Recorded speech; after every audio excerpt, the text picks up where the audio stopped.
Dahil ito ang naging sikreto ko kung paano ko narating, kung ano man ang narating ko sa buhay ko. Gusto mo ba talagang makuha yung mga pangarap mo sa buhay mo? Bibigyan ko kayo ngayon ng napaka-importanting sistema at proseso kung paano mo ito makukuha. But before I give this to you, I want you to focus first dito sa mga sasabihin ko. Lahat ng mga malalaman nyo at maiintindihan nyo dito sa video na ito ay huwag nyo munang ituturo sa ibang tao.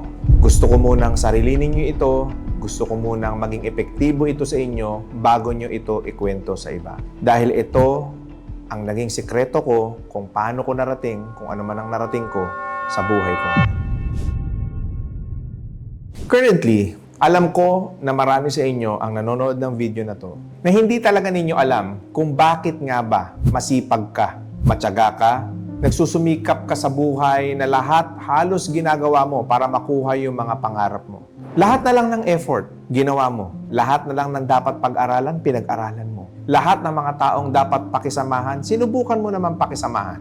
And yet, hindi mo nakukuha yung mga pangarap mo sa buhay. Sa katunayan nga, kabaliktaran ang nakukuha mo sa buhay mo ngayon. So kung ikaw yung tipo ng tao na habang pinapanood mo ang video na ito, napakarami mong problema, napakarami mong mga challenges sa buhay na hindi matapos-tapos. Ultimo problema mo sa anak mo, pangmatrikula, gamot, maraming bagay na hindi mo na ipoprovide sa kanya. Ultimo problema mo sa mga magulang mo na hanggang ngayon ang tanda-tanda mo na, hindi mo pa rin sila mabalikan, hindi mo man lang matulungan, at hanggang ngayon, pasanin ka pa rin nila. Kung ikaw yung tipo ng taong lubog na lubog ka sa utang, at buong buhay mo, iniisip mo, masipag naman ako, matyaga naman ako, matiisin naman ako, pero bakit hindi ako nagkakaroon ng resulta na meron ng iba at lubog pa ako sa utang?